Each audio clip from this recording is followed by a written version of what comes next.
শ্রী শ্রী ঠাকুর শ্রীরামকৃষ্ণকে প্রণাম জানিয়ে শ্রী শ্রীরামকৃষ্ণ কথামৃত থেকে পাঠ করছি চতুর্থ ভাগ পঞ্চবিংশ খণ্ড প্রথম পরিচ্ছেদের একটি অংশ। ঈশ্বর দর্শনের লক্ষণ ও পণ্ডিত শ্যামাপদ সমাধি মন্দিরে। 7 দেউড়ির পর রাজা আছেন। প্রথম দেউড়িতে গিয়ে দেখে যে একজন ঐশ্বর্যবান পুরুষ অনেক লোকজন নিয়ে বসে আছেন, খুব জাঁকজমক। রাজাকে যে দেখতে গিয়েছে সে সঙ্গীকে জিজ্ঞেস করলে, এই কি রাজা? সঙ্গী ঈষৎ হেসে বললে, না।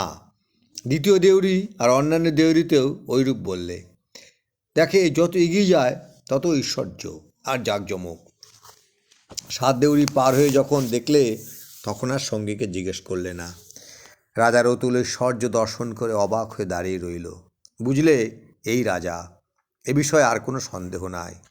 ঈশ্বর, মায়া, জীব জগৎ, আধ্যাত্ম রামায়ণ, যমরার্জুনের স্তব। পণ্ডিত মা রাজ্য ছাড়িয়ে গেলে তাকে দেখা যায়। শ্রীরামকৃষ্ণ তার সাক্ষাৎকারের পর আবার দেখে এ মায়া জীব জগৎ তিনিই হয়েছেন। এই সংসার ধোঁকার টাটি, স্বপ্নবৎ এই বোধ হয় যখন নেতি নেতি বিচার করে। তা দর্শনের পরে আবার এই সংসার মজার কুটি। শুধু শাস্ত্র পড়লে কি হবে?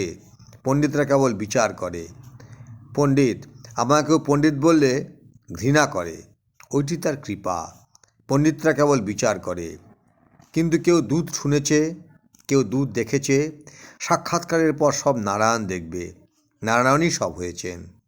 পণ্ডিত নারায়ণের স্তব শোনাইতেছেন, ঠাকুর আনন্দে বিভোর।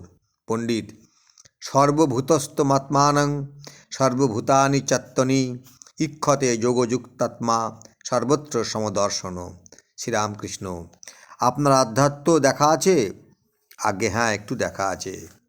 ওতে জ্ঞান ভক্তি পরিপূর্ণ, সবরের উপখ্যান, অহল্লা স্তব সব ভক্তিতে পরিপূর্ণ। তবে একটি কথা আছে, তিনি বিষয়বুদ্ধি থেকে অনেক দূর।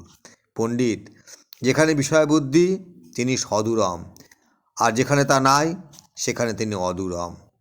উত্তরপাড়ার এক জমিদার মুখুজ্জুকে দেখে এলাম, বয়স হয়েছে, কেবল নবেলের গল্প বলছেন। শ্রীরামকৃষ্ণ আধ্যাত্মে আরেকটি বলেছে যে তিনিই জীবজগৎ।